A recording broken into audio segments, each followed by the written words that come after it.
There it is. Now we're recording on January 21st, 2021, which is Thursday. So thank you all for joining. Those of you who are listening after the fact of this live presentation, um, there is a possibility if some of you want to have a live session at a different time.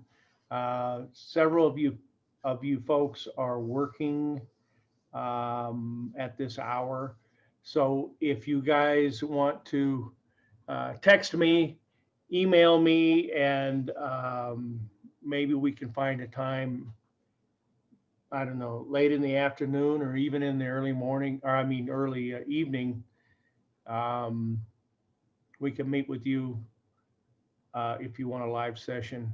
Of course, I always, when I see these messages, when people tell me they're going to miss class, I always send them the message, which is, if you want to meet online one to one and have a discussion, that's always available to you. We obviously will set it when it's convenient to you. Unfortunately, or well, unfortunately for me, fortunately for you, I only received one class this semester, and normally I teach four. So I have a lot of time on my hands. So if any of you want to discuss anything, just shoot me a email and say, can you meet at this day and time? And more than likely I'll be able to because I'm not doing anything else. So every once in a while I'll have an appointment or something, but we'll work something out. So, um, all right, well, let's get into the material. I see we didn't make it very far yesterday because I tend to go on and on about things, but um,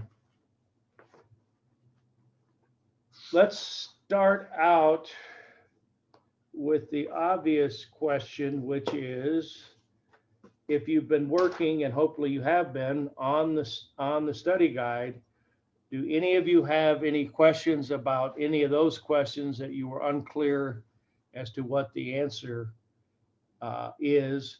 Because we will do that first so that you'll get that off your mind, that you know that you'll, I mean, in a way, it doesn't do you any good to have a study guide if you're studying the wrong answer. Oh, I remember that one. Yeah, you remembered it, but it was wrong. So it doesn't help you much. And I don't want you to have to go through that. So anybody have any issues with any of the questions? I went through them myself, and I actually did have a few questions myself, which is might sound a little scary to you, but um, my memory is it's never been good, and it's not getting any better with age. So sometimes I forget things. Why am I seeing stupid advertisements? Zoom has lost its capacity. It used to shut out all these stupid advertisements while I'm on air. Um, Anybody have any questions? I can go through um, the study guide, just some questions because um, it'll give me an idea whether you guys are tracking or not. So, um, I have a question yes, ma'am. about 63 and 66. I was not able to find those. Now, that's exactly the kind of question I want to hear. Well, um, 63, which for all of you, it's on page 6. The question is, each major ethnic minority group in the United States is what? It is composed of people with from a variety of countries with different attitudes and worldwide views. So when you hear about, oh, the Hispanics are going to vote for Trump, or the Hispanics are going to vote for Biden, come on. there are many, many different cultural groups within Hispanics. I can give you a perfect example. Cuban Hispanics generally vote Republican because of their upbringing and a lot of the uh, progress that has been made for Cubans to immigrate to the U.S. has come under Republican presidents. Whereas people here in the Southwest, Hispanics, tend to um, be like split between Republican and Democrat. El Paso itself is kind of Democratic. We had, our representative from here is always seems to be Democratic, but yet we have two Republican senators and a Republican governor. So that is a different part of the demographics of Texas. I was born and raised in New Mexico, right next door, and they've had sometimes they put Republicans in, sometimes they put Democrats in. They flip flop. The last governor was Republican, and the current governor is Democratic. I don't even know who the senators are anymore, but I know that the U.S. representatives sometimes flip from Republican to Democrat and back. So it's and of course both these states, New Mexico and Texas, are predominantly Hispanic. So and mostly Hispanics from that have some kind of tie to Mexico, as opposed to Central America or South America or Cuba or somewhere else. So anyway, what was the other one? 66? Gender differences in attitudes and lifestyles. Well, that's a great question. If any of you have ever taken human sexuality, or you're going to take human sexuality, especially if you take it with me, we'll have a big discussion about gender. And the answer to 66, which is gender differences in attitudes and lifestyles, are mainly shaped by society. So what is my, I'm going to pick on my Filipina now. Is she, are you here? My Filipina student? Nah, que lástima. Okay. I was going to give a good example. Maybe I'll do it. She can hear it on tape. I'm also Filipino. What? I'm also Filipino. Damn, Liz. This is somebody from the office. Let me answer this question. Yes, ma'am. How are you? Well, I'm in a live broadcast, but go ahead and ask me what you need. So we received a message from Distance Ed that they have you on the training and you haven't responded to the email. They sent you 4 emails. What training is that? Are you still interested in doing the ultra training? No, I didn't check that. You don't want to do that after all? No, I'm not this semester. Okay, because you had sent us an email saying that you were interested, so we can take you off the list then? Yes, please. Okay, we'll do that. Thank you so much. Craziness. Okay.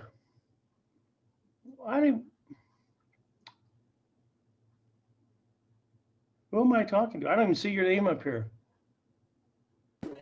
We were talking about number 66. And No, we we're talking about my Adriana. Hispanic student, my Filipino student.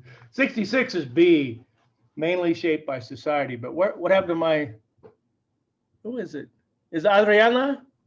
Yes, it's Okay. me. Well, when your picture popped up, it didn't have your name, so I'm thinking, well, where's your name around here somewhere? Have you ever lived in the Philippines? No, but I have visited multiple times. Okay. Well, one of the things that a lot of Filipino men do, especially when they're working, this is a little little things you notice, right? When they get hot, instead of taking their shirt off or doing something, they lift it up like halfway, so they just sort of expose their stomach. And I always used to tell my guys that I was working with when I was in Guantanamo, don't do that. That looks so non-masculine. And it's just, but it's a cultural thing to them, obviously. To you, well, I don't know about you, but to them, it's not a non-masculine thing. But if American men were rolling their shirts up, people would think, wow, that's really weird. So that's just an example. And obviously, I know it's not an example of femininity within men. It's just it's a cultural deal. That's all. It's just a cultural deal. So I don't know if that's something you've noticed. Yes, it is something I've noticed. I've also noticed that they use like their shirts to protect their head Yeah. from the sun and stuff. Well, a lot of people do that because a lot of heat goes into your head, and your head gets rid of a lot of heat. So if you're in the direct sun, it's kind of a problem. But no, I don't think in the United States that would be seen as less than masculine. But I think when they start doing this midriff thing, guys don't do midriffs, that's a woman's thing. But you get there. So, well, I don't know how lucky I am to have two Filipino students. That is unbelievable. What is your major, by the way? My major's in nursing. Oh my God. Stereotypes. I've got, and both of you, I don't know, I haven't seen the other one, but both of you are very attractive. So that's usually very typical of Filipinos. Are very attractive, just like most Mexicans Thank are you. very attractive as well. So anyway, on those questions, Melanie, thank you for asking those two. Did you have any more? Nope, not right now. Okay. Well, like I say, feel free to shoot me an internet. A message if you're working on this and you can't find an answer. Usually, this author is pretty good in this book. The things that bother me about her is sometimes she says things that I don't agree with. And of course, I am right and she is wrong. But there was one question about Freudian. Oh, here it is, 88. 88 says, if a person visits a psychoanalytical therapist for treatment, that therapist most likely would A, discuss every thought through free association. That's sort of true and sort of not true. You do this, well, the therapists themselves don't necessarily discuss thoughts that are brought up through therapeutic relationship and free association, but the patient will. So the therapist has to necessarily be choosy as to what they respond to. They don't respond to everything. It's just a little technical thing, but since I'm a classically trained neo-Freudian therapist, I don't like things coming out in writing that don't necessarily express exactly.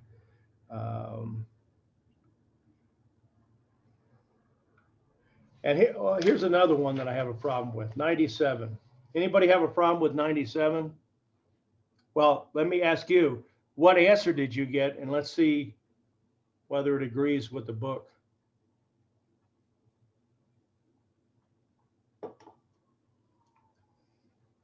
Number 97 says, Dr. Schatzman is a fan of attachment theory.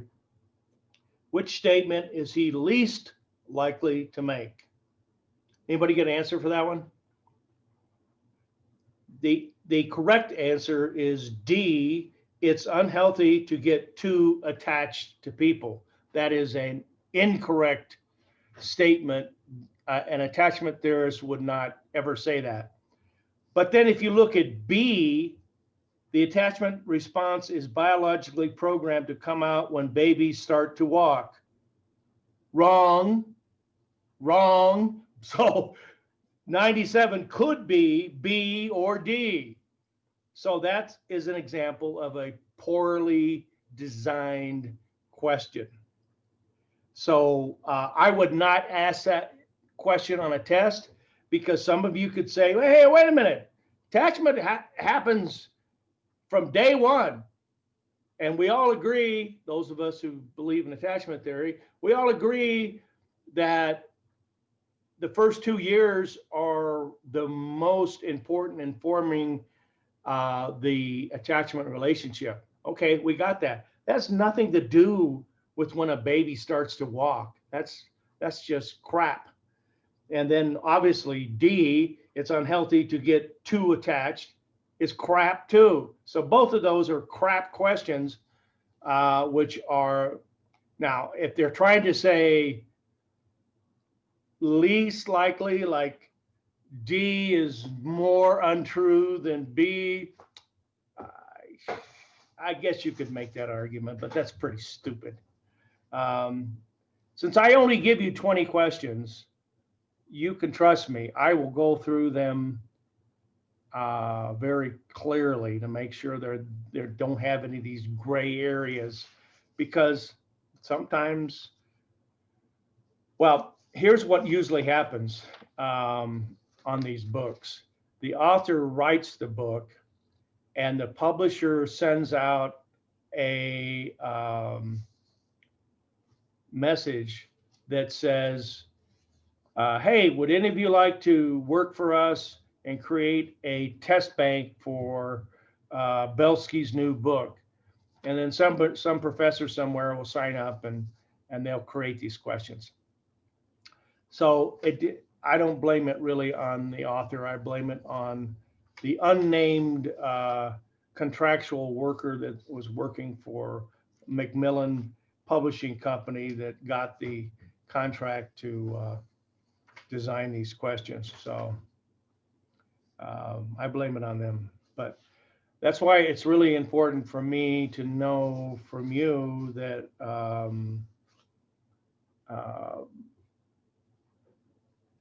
that you're absolutely clear that you have found the answer, because you read it in a book and it's basically right there.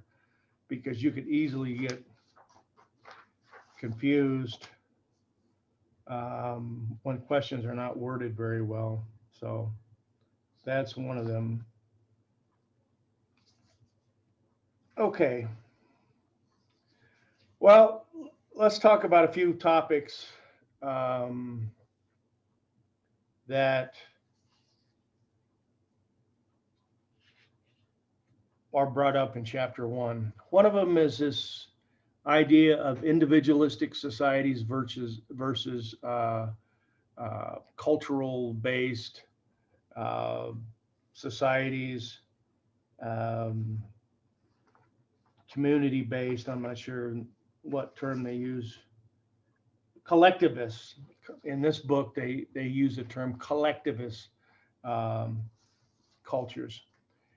And I think we talked a little bit about on Tuesday. That's how we got on this whole discussion about the Philippines, because I was comparing the U.S. to like Japan, and you can make some broad assumptions about Eastern culture, and that's what made me think, well, is that really true for the Philippines or not? So I think probably some of it is, but not as much as some countries like Japan, where they literally make a decision about what their college major is going to be, um,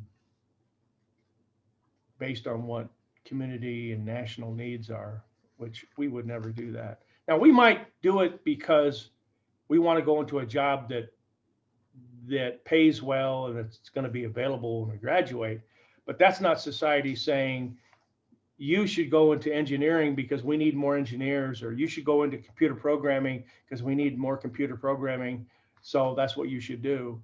Um, People in the U.S., the best example that I can give you is from a student that I had in Introduction to Psychology, who I could tell she was an older student in her middle 30s. And by the way she dressed, I thought maybe she might be a member of a Catholic order for nuns. And she was a really nice lady. And I got to know her. And of course, she was from a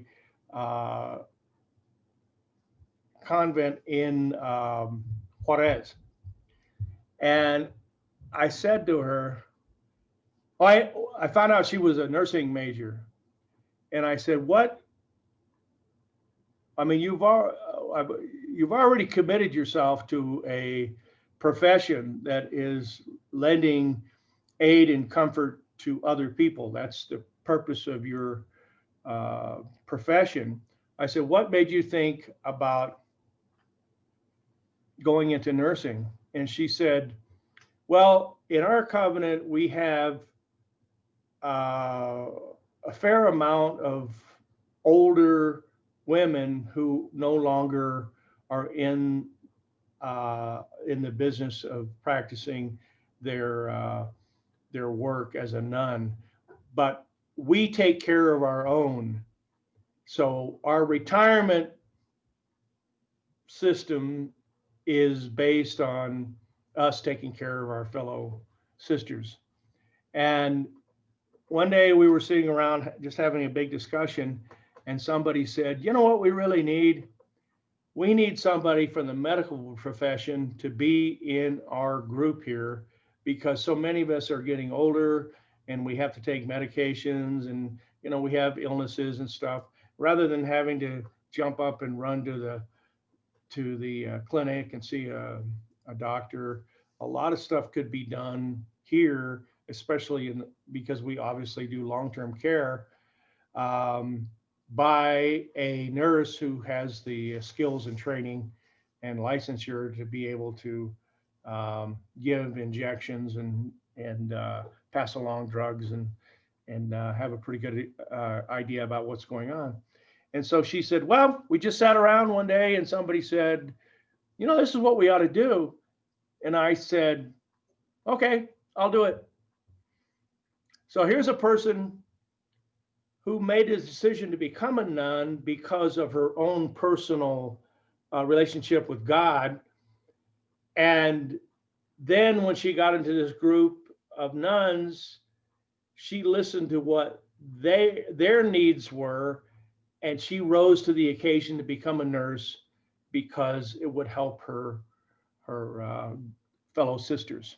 So that's about the best example of a collectivist mindset that I could come up with. And of course, she is from the Western Hemisphere here, being born and raised in Mexico. But yet she transcended our individualistic views to do something that would benefit her fellow sisters. I mean, she's already benefiting her fellow citizens by being a good example of her religion. But then she even went further and decided to become a nurse. And I haven't heard from her, but I'm gonna have to check up on her, and she's probably graduated by now. That was a couple years ago. Okay, that's one of the things that was hit in chapter 1, and you can expect test questions on that. I always put question 61 on. As of 2018, which is the largest U.S. minority? Ta-da! Hispanics, Latinos, and I think in 2042, if current statistics continue, Hispanics will be over 50% of the population. So they will be the predominant minority, no longer a minority, they will be a majority. And that will be interesting, to say the least. So, all right, that's that.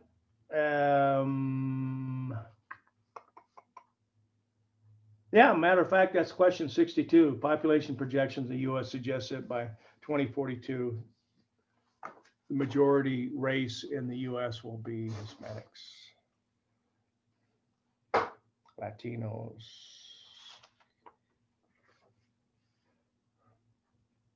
Oh, we haven't talked about emerging adulthood, and that's something we should talk about.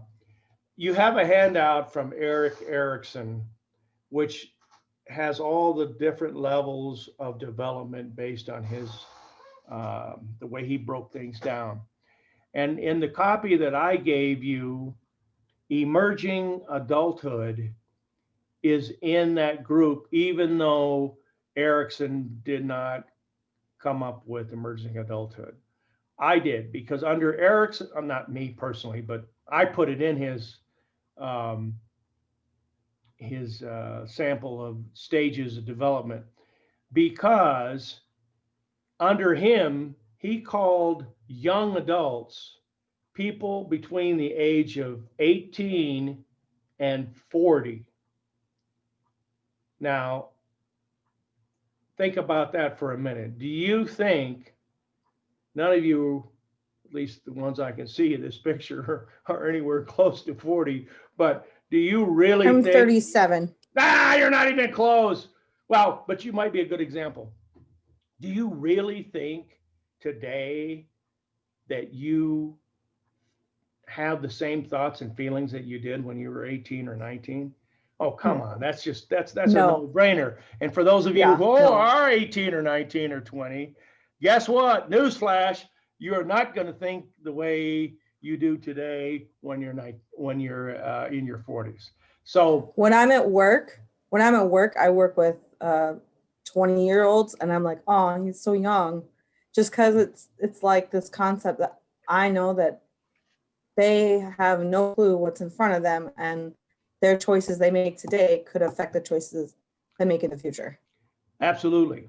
But you got to do the best you can with what you got. So that's the way things are. Let's see.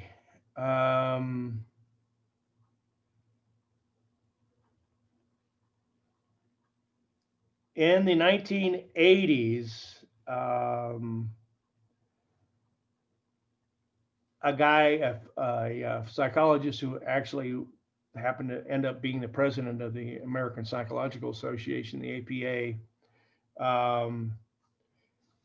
he came up with this idea called emerging adulthood. And he called emerging adulthood the period between 18 and 30, because he thought, and I obviously believe that he is correct, he thought that the demands of people in the Western, well, it doesn't have to be Western, it's in industrialized countries, and of course we are industrialized.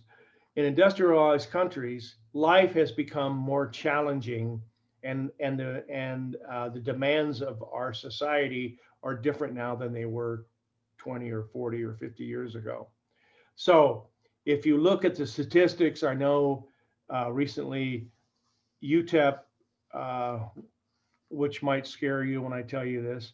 UTEP published statistics, graduation statistics, and it takes 6 years for most students at UTEP to get a 4-year degree. And that is not like it used to be. I got my 4-year degree in 4 years. I got my 2-year degree in 2 years. The doctorate doesn't count because it's always stretched out. Okay. But the reason being is people change their minds, which is okay. You know, EPCC says we are a great place to start, and that's true. Sometimes when I'm in a face-to-face class, we'll go around the room and ask the question, what is your major and what do you plan to do at the end of your schooling? And I put that in the questionnaire, so I'll go back and read those. But people feel like embarrassed when they say, well, I really don't know. I don't have a major. I'm just sort of in general studies. I haven't really made a decision. And they feel embarrassed by saying that. Other people are like, yeah, I'm going into nursing. Yeah, I'm going to engineering. Yeah, I want to do this. And they seem very firm in their commitment. And I always tell those students who don't have a major, hey, you heard all these people saying, this is my major, this is what I'm going to do. There's a huge portion of those people who are going to change their mind. Since I know I have nursing students in this class, I will tell you that a certain percentage of nursing students get out of the program because it doesn't seem to be what they thought it was going to be, or it's a lot harder than they expected it to be. And they didn't think that they were going to make it. And there's all sorts of reasons, but that's true of any of your majors. You could be an art major and then flip over and do something different. There's a lot of movement. So if the normal situation for UTEP is it takes 6 years to get a 4-year degree, you know, there's some shifting around, and maybe you have to lay off a semester because you have to work because somebody in your family got sick and can't make money that you're used to being coming into the household. There's all sorts of reasons. My own son, who happens to be a UTEP student, an electrical engineering student, he is not being real aggressive with the amount of hours that he takes a semester.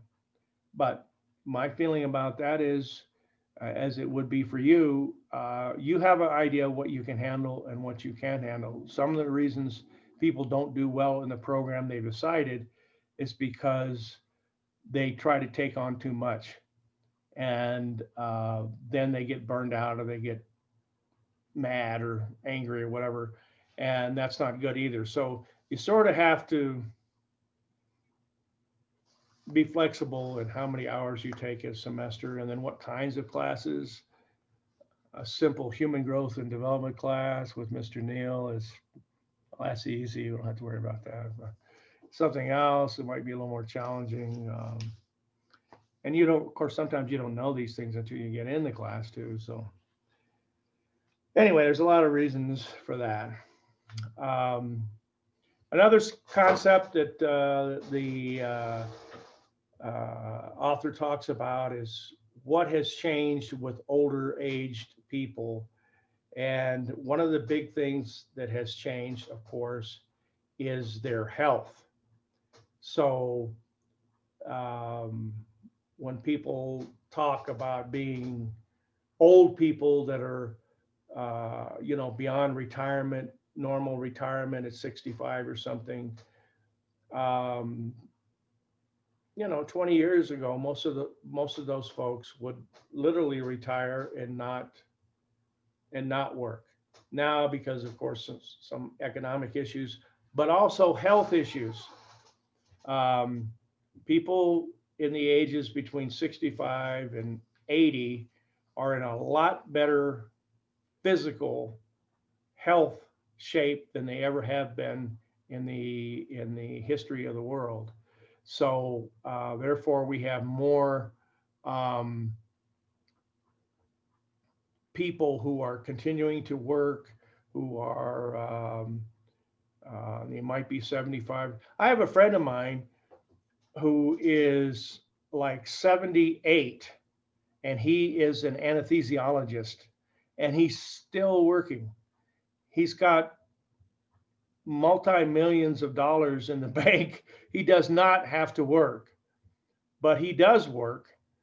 Um, I think, from a psychologist's point of view, he's working because he thinks that if he stops working, his mental faculties are going to start reversing. That's what I personally think.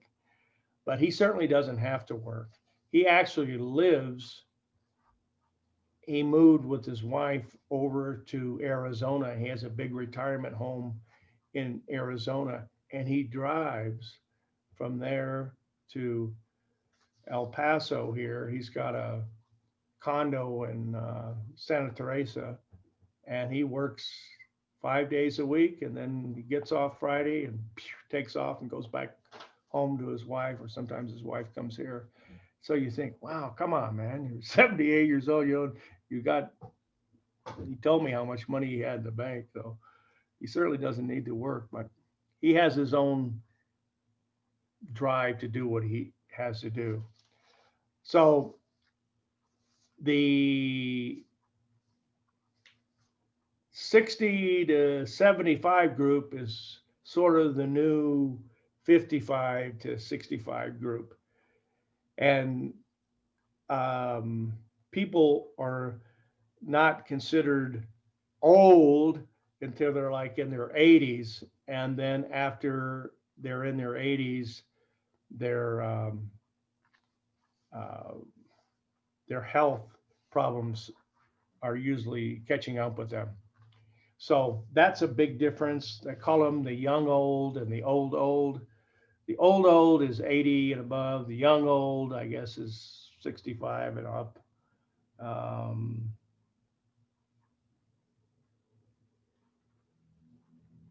27, this says Teresa is in her 80s. She is in the old old category, of course. There's a difference between average life expectancy and maximum lifespan. Maximum lifespan is the number that we consider the oldest that most people will ever get to, which is 105.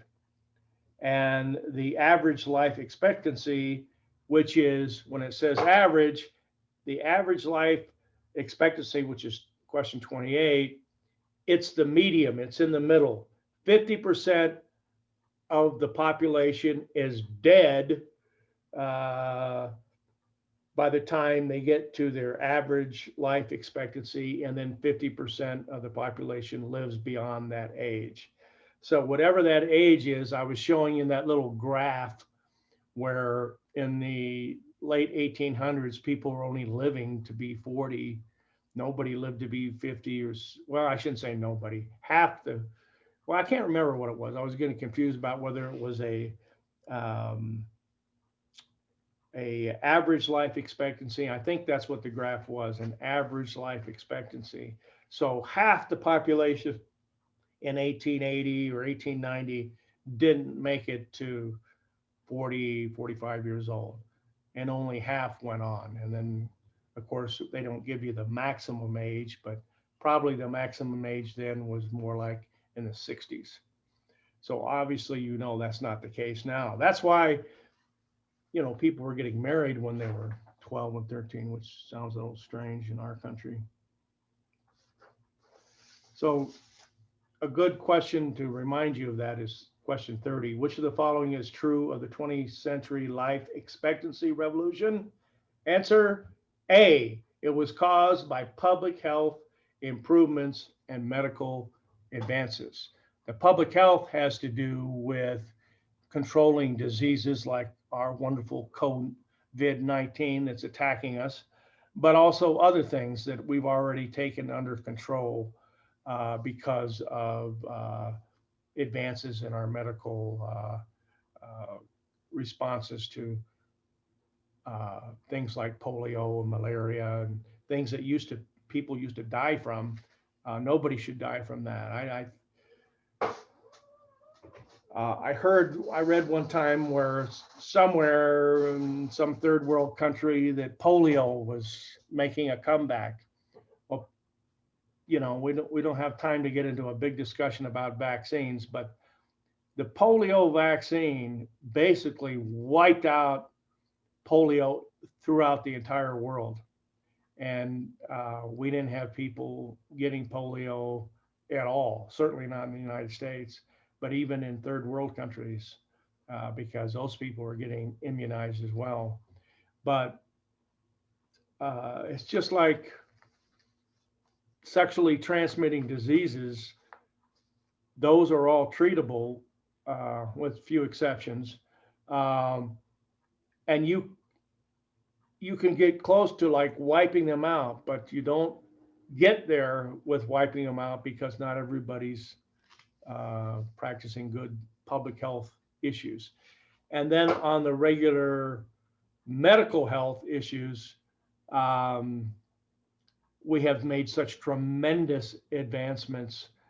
People who would normally be dying of coronary related, heart related diseases are now living. They're either living because they're taking medication to prevent that, like cholesterol medicine and all these other things, or in the event they actually do have a cardiac event, they're living through it because of the advancements that we've had in cardiac care. So people are living longer because of medical advances.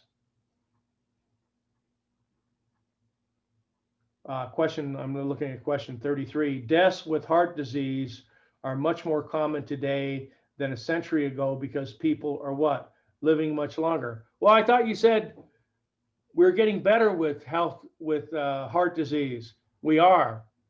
That's why they're not dying when they're 60, they're dying when they're 80. So a lot more people are dying from heart disease because they're living long enough to die from heart disease, and they're not dying from something else before heart disease catches up with them. So the operative question is, has the age of death associated with cardiac events, has it changed in the last 20, 30 years? And the answer to that is hell yes. It's gotten much older because our treatment, our interventions, whether it's medicine or surgeries, have greatly improved. I mean, I think the first artificial heart was probably, I don't know, 40, 50 years ago. It's a long time ago. So things have been improving along those lines.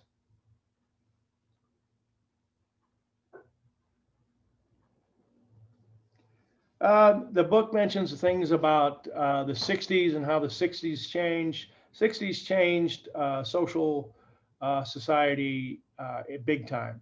That was the days of the hippies and the emergence of certain groups that persuaded us to think differently than we have traditionally thought, like the women's movement, like the Hispanic Chicano movement, like African American, Black Power, all that. All those things in the mental health field, of course, it changed dramatically where people were determined that they didn't need to be in long-term mental health hospitals, that they could be managed better with more freedom to the patient if the patients were actually living in the community with some kind of help in monitoring medical needs and their psychiatric needs. There's some real problems associated with that, but the Civil Rights Act of 1964 was a big, we just celebrated Martin Luther King's birthday. Big social changes. A lot of sexual changes, a lot of mores. People were living together. People were having group, I don't know what you want to call it, group sex, group relationships. Divorce was made easy. The pill came in, the pill for birth control came in. There's much greater acceptance of differences in sexual relationships, whether they're gay or bisexual, or there was just a big change. So all those things happened in the 60s and the 70s. Let's see, what else do we have here? Question 40, the main consequence of lifestyle revolution of the 60s is greater freedom in lifestyle choices. The last lifestyle choice that's coming around now is transgender. And that is becoming more and more understood and acceptable, although there's obviously pockets of people in the United States that have a real problem with that change in society.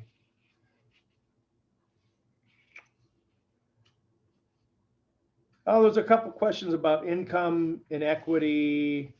I think that's pretty common sense. I think I mentioned to you that the socioeconomic status is abbreviated as SES, and that is a measure of life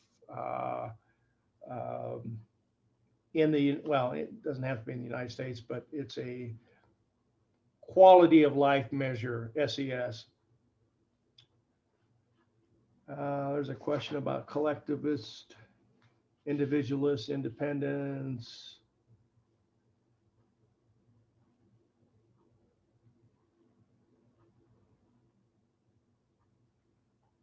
We are probably, well, not probably, we are, number 57, we are the least collectivist society. We are the most individualistic, which means we are the least collectivist. And then 58 kind of summarizes what the collectivist culture person would be thinking. The answer to that is C, of course, placing value on subordinating your personal goals for the needs of the group, whether the group be your family, your neighborhood, you know, your barrio, your city or state or country. Something that we would never do in the US, unless it's an unusual situation like my student who was a member of a convent in Juarez.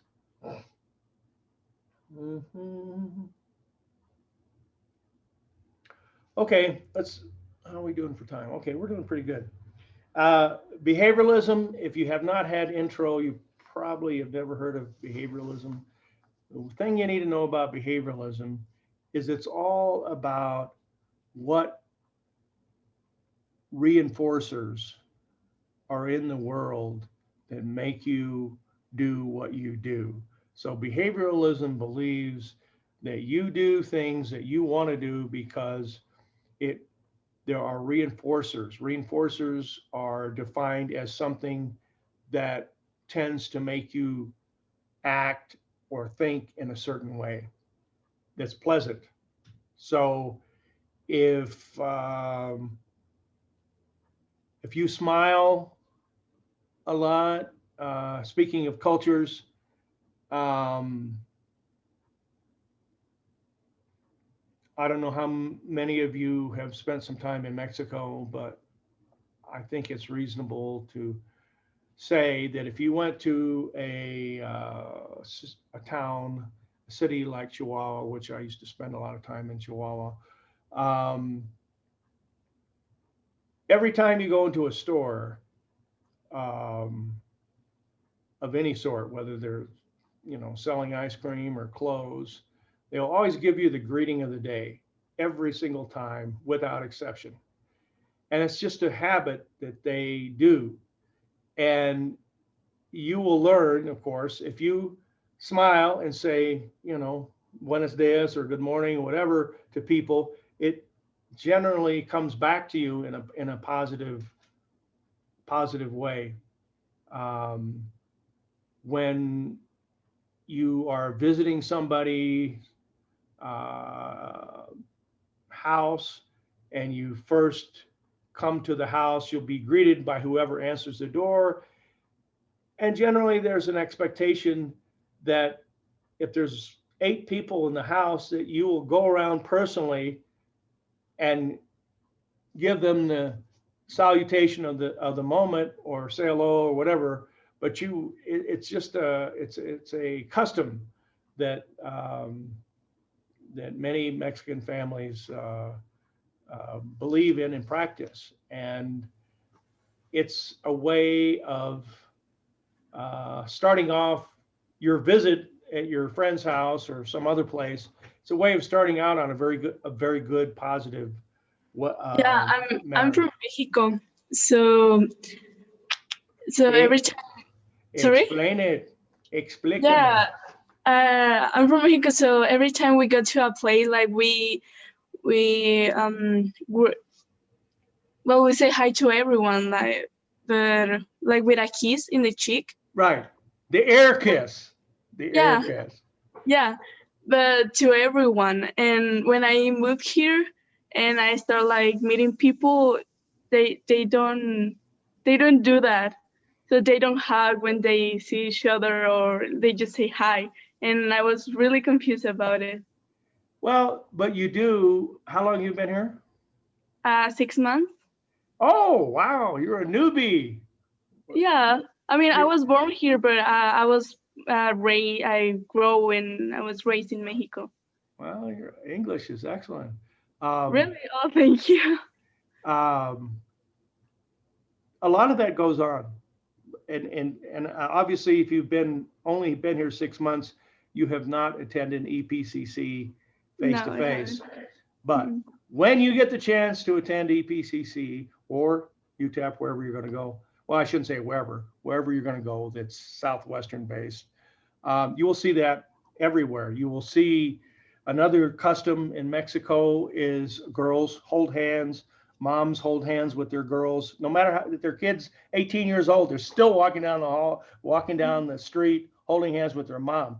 In my opinion, it's a very loving relationship type of expression. But Americans are like, what? All lesbians? What's up with that? And like you say, the little, I call it the air kiss because it's not generally a rear kiss. I said, if you're gonna greet me like that, you're gonna get a real kiss from this guy because I'm an old lecher. So in the Philippines, for my Filipino students, they're very affectionate as well. I think Mexicans are more, because there's another issue in the Philippines about public display of affection. They're very conservative when it comes to that. But yeah, we don't really care about it. right. Like we'll just go and hug people. Like, well, in the Middle East, the men kiss each other, not on the lips, of course, but on the cheeks. They kiss both cheeks, and if you're not used to that, you're like, what? So it's just a tradition. And I guess my point is that, and thank you for letting me know that you've only been here for 6 months. I went to a party one time with a friend of mine who was teaching at UTEP, and the party was for his students. And I met one of the guys that works at the consulate, the Mexican consulate. And he had like I think she was either 18 or 17, was about the age of my daughter, my youngest daughter at that time. So, and she was attending, I think well, I can't remember the name of that school on Mesa on the west side. Um, anyway, we were talking, and I said, "How long have you lived here?" And she said, "Oh, a year." And I said, "Your English is so perfect. Did you take English in Mexico?" She said, "No, I didn't know a word of English when I got here." And I thought, "You are kidding me. You are kidding me." I mean, her English was phenomenal, just phenomenal. And when I used to visit Chihuahua, there was a little um, cart, a cart on the road that sold food cart, and the people worked all day. Typical Mexicans work all day and then have a job at night and work all night and do this like 7 days a week. It's unbelievable. Anyway, so they made fantastic tortas, and it was about 4 blocks from my sister-in-law's house. So I like to eat there, and I got to know them. And I went there for like 3 or 4 years. And finally, the mom said to me one time, "How come you don't speak English to my daughter?" And I said, "Your daughter speaks English?" Of course, it's all in Spanish, right? And she said, "Yes. And she needs to practice, practicar." And I said, "Okay." When she spoke, I almost fell backwards. 17 years old, not any accent, nothing, nothing. And so I tried to screw her up by using English idioms. We have one of the things you've already learned, English. It's got all these words that mean 15 different things, and they sound the same, and some of them are actually spelled the same. Words like bear. Well, what do you mean bear? Like an animal bear, like bear naked, or a bear fruit, or whatever. So I couldn't trip her up. And her goal was to become a reporter for the TV station. And by heavens, she did. She was the reporter for Juarez for the channel in Chihuahua. And I actually saw her on TV after she was much older, maybe 2 or 3 years later. And just amazing. I love that cultural stuff. So I'll get off the subject and talk about her. All right, what else? Okay, we were talking about behavioralism. So behavioralism is just psychologists learned what motivates people to do what they do. And the behavioralist said, as long as I know what the motivators are, or as long as I can control the reinforcers or the punishment, that I can, like John Watson said, give me 100 children and I can turn them into anything you want me to. I could turn them into garbage collectors. I could turn them into astronauts, teachers, preachers, nurses, doctors, engineers, whatever they are. I can make them become that because I'll just pull the strings of reinforcement. And that came into fashion in 1929 and stayed that way until the 60s. And then the psychology community said, you know what? We're not a bunch of freaking robots. We're not like your dog in the backyard where you can give them a treat and they'll roll over and, bark for you or whatever. We're more than that. And so in the 60s, that's when humanistic psychology took hold, and behavioralism lasted. Behavioralism is still around, but we don't really have anybody that practices pure behavioralism. People who use behavioralistic tactics, techniques today are called cognitive behavioral therapists, CBT, because they use cognitive therapy, which is talking about changing your thoughts and feelings about things. And then the behavioral part is the therapist teaching the person why they want to do certain things and maybe substituting that drive to do something else. So that's the issue of behavioralism. And there's a couple questions about that. Probably will be a question or two on the test about that. So make sure you're clear on what a cognitive behavioralist might do in question 78 and 75 and 79 is a social learning theory. 86 is a psychoanalytical theory.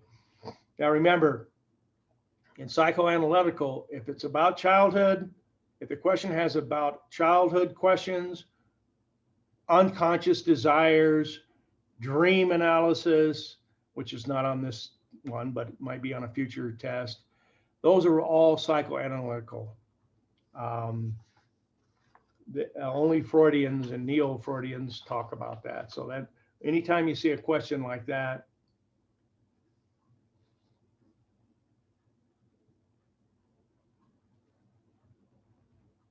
man, something is messed up here.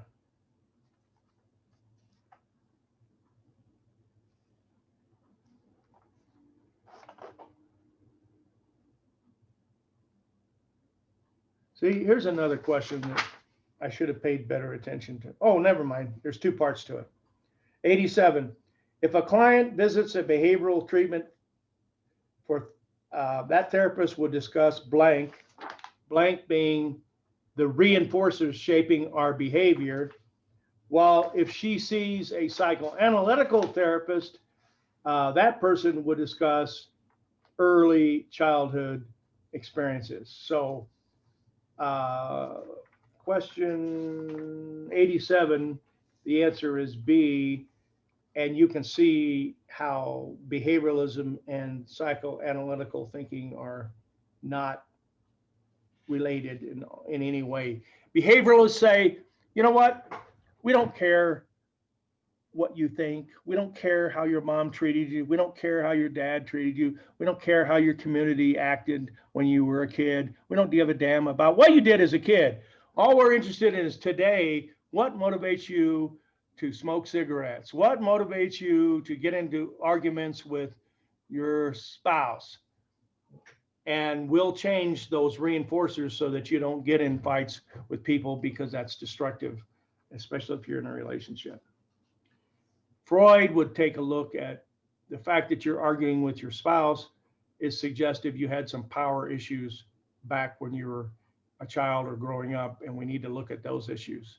Because if you're having problems with power issues at home, you're going to have problems with power issues at work and in your group of friends.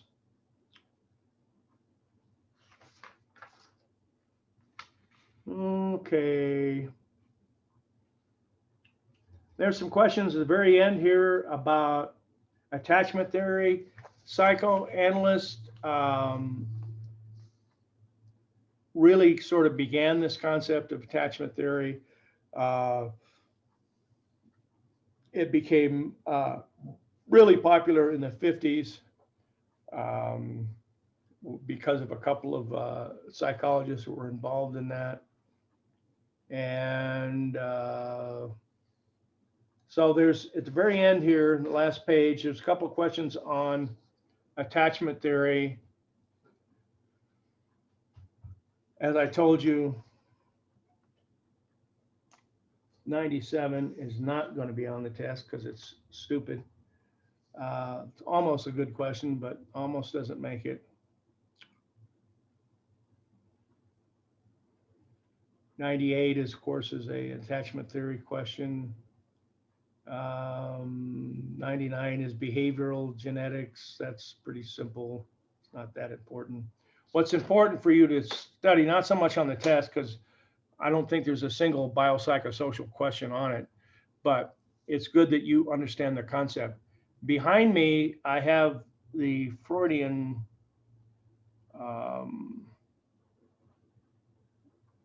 let's see if I can, what am I looking at? Speaker view, gallery view. I don't even know what the heck that. Full screen, how about that? No, that's not it.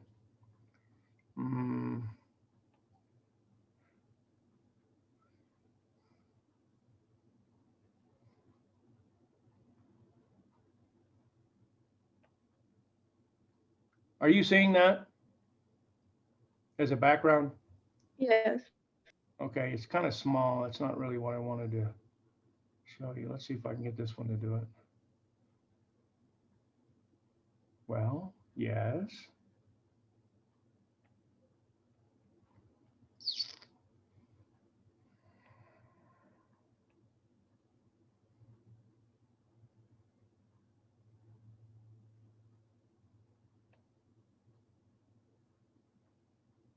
Can you see that one?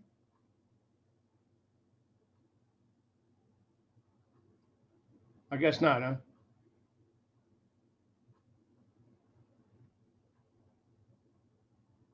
Is the same image.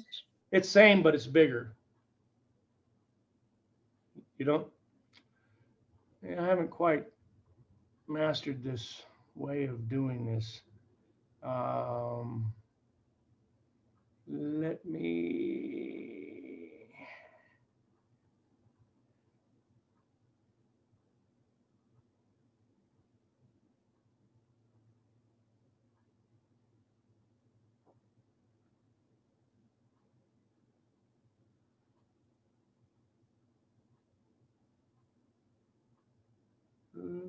of course, I can't find it on this one.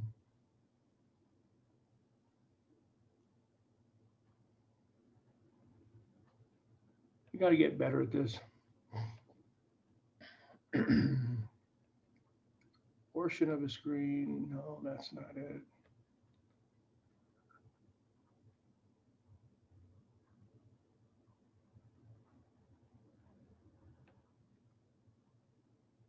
That's not doing it for you?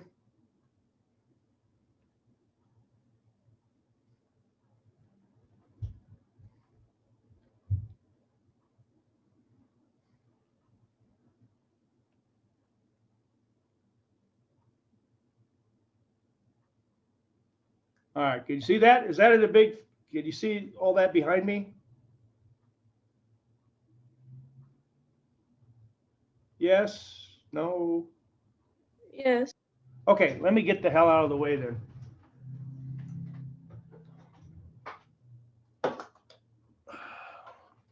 Without knocking my drinks over.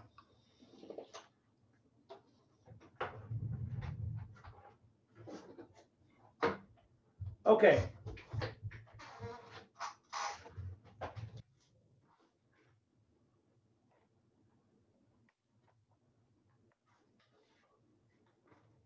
Within analytical, you may have heard this if you've taken any psychology at all. You've heard of Freud's id, ego, and superego. This is like 3 parts of your personality. The id, Freud says, was your basic animal drives. Things like the need to eat, the need to, consume water, the need to have sex, the need to feel wanted or to be in charge, or whatever your id feelings are. Now, the id feelings in this little diagram of the iceberg is below your conscious level. So your id impulses do affect your behavior, but you're not consciously aware of it. Then you have the ego, which is shown that does touch the conscious ideas, thoughts, and feelings of which we are aware, whereas the id is in the unconscious and we are not consciously aware of it. So the ego is your conscious thought, what you're thinking, your ability to analyze things right here, right now, in an existential way. Then there's the superego ego over here to the right, and some of that's approaching the conscious area. Most of it is not in the conscious area. And your super ego could be likened to, like, if you had an angel on your shoulder that was a good angel that was telling you what you should do, what's the right thing to do, what's the moral thing to do. And then on the other side of your head on the shoulder is, you know, the devil, Diablo, and it's telling you all the animalistic instincts. And then the ego has to mediate. If you think of them, like one of the videos I have is, they have it as luchadores, wrestlers, where ego is the referee and the superego and the id are always in conflict. The superego is saying, hey, wait, stop, take your time, think about this. Do you really want to do this? And the id is telling you, go, go, go, go, go, do it, do it, do it, do it. You know, I want. And this is Freud's way of describing what goes on in your brain every day. And just for argument's sake, the way you get better in psychoanalytical therapy is with you working with your therapist. You take these unconscious id thoughts and you bring them up into the subconscious and then finally into the conscious. And then you are able to discuss it with your therapist. And over here on the right-hand side, this side, the white side, it gives you some examples of conflicts. Freudian psychology, psychoanalytical psychology is a conflict-based theory of personality. You learn what you learn because of the powers and influences of biopsychosocial. And then if you didn't learn things well, or you learned them incompletely, then your id is going to have some conflicts in them, which causes you conflicts in your everyday life. So the goal of psychoanalytical therapy is to bring those subconscious id drives, interests, bring them up to the conscious level while you're in therapy, and then dealing with it so that you learn that you have a choice. When we find ourselves in situations that aren't good, we don't see the steps that led us to there. Dating is always a good example, because if you find yourself dating a person and then the relationship blows up and you get cheated on, or somebody, whatever reason your relationship blows up, and then you spend some time by yourself and you get involved in another relationship, and lo and behold, the same damn thing happens in that relationship as it did in the last one and the one before it. You see a pattern there, but you're not conscious of how it is that you're picking the wrong person to be with.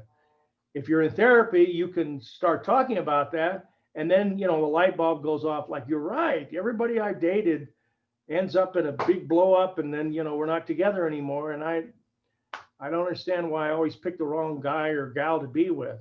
Well, that's why you need some help in therapy, and you will see that what you are doing in your real life, your everyday life, you're acting out these conflicts that are in the subconscious and the unconscious, and you're just making the same mistakes. So you have to learn how to deal with that. And when you learn a little bit about attachment theory, you will see that there are 4 types of attachment. there is good attachment, and then there are 3 which are not good. And so most of, well, I don't know how most of us, but many of us are one of these 3 bad ones. And therefore we get involved in relationships that aren't productive for us. And then we sit back and say, wow, you're a psychologist. Don't you have better sense than to date the right people, not the wrong people? Answer, no, I seem to repeat myself. So a little bit of self-therapy can go a long way. So, all right, let me get out of this thing. Okay, so have I confused any of you on anything? What we will do tomorrow at 10 is we will meet. If you want, I'll be here, and we'll discuss whatever questions you have at that point. I've already posted things on chapter 2 for next week. You don't obviously have to worry about that until we're done with week 1, but week 2 is basically on the beginnings of life and in utero growth and things like that. And that's what the subject matter will be for next week. So all right, that's what I had for you today. I can look through my notes and see if I skipped anything that I highlighted. Oh, yeah, there's one thing. In the beginning, psychologists used to think of children as little adults, not just because of the size of children, but mentally, they didn't understand that children don't think and act, don't have the capacity to act the way adults do. And that caused a lot of problems throughout the years. But now, because we study child development, we understand that they are not little adults, that they have their own way of thinking. There's some things they can comprehend and there are other things they can't. You can't teach a 1-year-old to potty train because their biological and physiological systems are not up to speed to understand and control bladder, bowel control. It's not possible at 1 year of age. Usually people start potty training around 3. Could be earlier, could be later, depends on kids, because everything is individually based. So we use that word normative. Normative potty training occurs around 3, but some occurs earlier and some occurs later. Okay, I think I've talked about all of that. There is a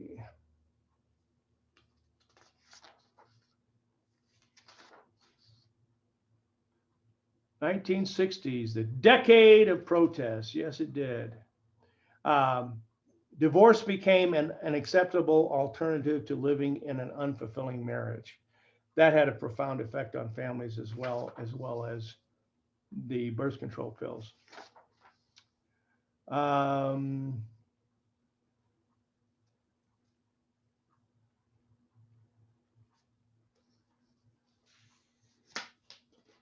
don't know, what was this about?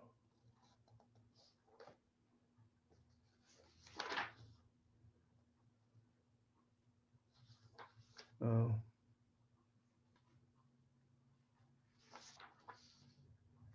A little bit of concern about how you as millennials are connecting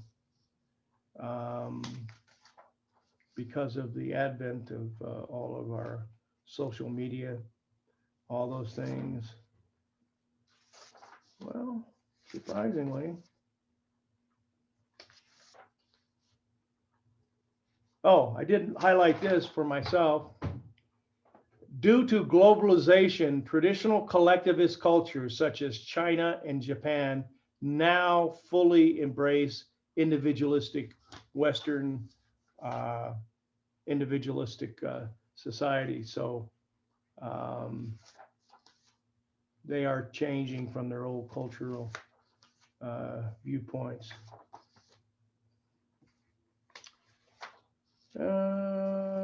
Okay, we got, oh, there's a picture of good old B.F. Skinner.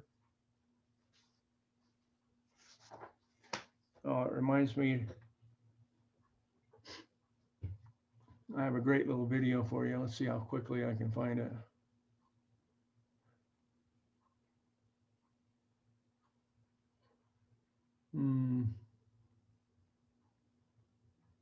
I haven't been doing very well in using this share screen thing. You know, I'll skip it. I'll show it to you later.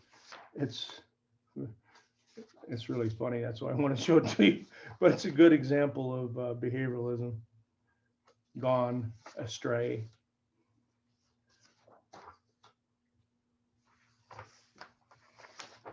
Well, I guess I'm doing, oh, well, we talked a little bit about, or the book talks a little bit about twin studies. Just remember, they're the gold standard for figuring out whether something is bio-based or whether it's social-based.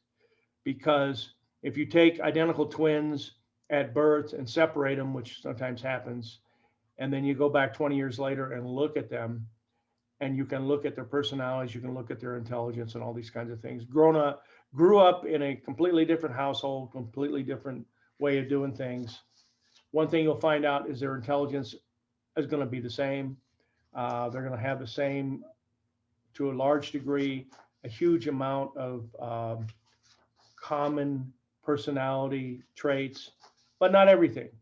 Even, you know, the only set of twins that I ever knew, I met in high school, and one of the ladies was like a float rider gal who was all prissy and was dating the football captain, and she thought she was better than everybody else. And her sister was quite the opposite. Her sister was quite low key, humble, very nice. Yet they're identical twins, and they grew up in the same family, and blah blah blah. So that just gives you a good idea that the reason we know so much about biopsychosocial today is because we've had these studies done with identical twins and fraternal twins, and you see what happens when you check with them later. So I didn't talk about Piaget at all. He's just another theorist. I'm sure he will creep into the conversation another time. Brophenbenner, I just skipped that discussion altogether because it's not important to me, and therefore I don't want to talk about it. So you don't have to worry about it. Obviously, none of your test questions or your study guide questions had to do with that. So all right.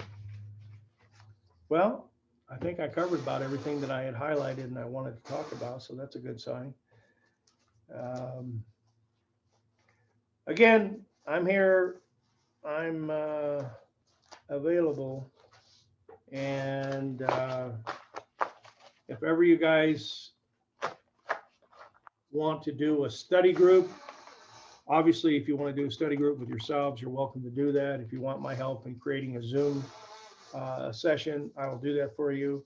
Or if you want one with me in it to do a review, I'm certainly willing to do that. I don't want anybody to go into a test and not feel like they're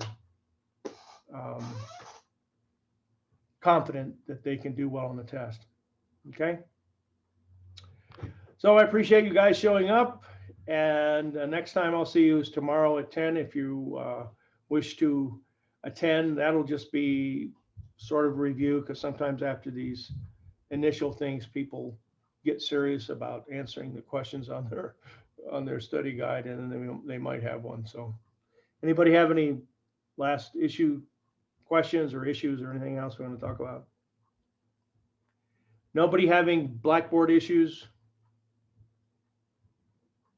I have one student who's having an email issue, which I hope we have solved. Sometimes things happen. It happens every semester, so don't feel bad if it's happening to you and think that it's your fault. I can almost guarantee that it's not. It's a problem with the system, so. All right, as soon as we're done, I will transfer this recording into a form that you can use, and I'll post it in the Zoom sessions under today's date. So if you need to review it, you can do that. For all you people who are watching this recorded, if you have any questions or you want to have a particular time, either individually or with a group, let me know and we can set something up. I'll release the test tomorrow. You have the whole weekend to do it. It's only 20 questions. It shouldn't be that big of a challenge for you, but hey, I'll give you whatever help you think that you need. All right. Take care and hasta mañana. Professor, when may the interview I email you about? Do you want to talk about that public? I can't remember. I can't Oh, see. no, as individual. Oh, okay. Well, Yeah. we can do it.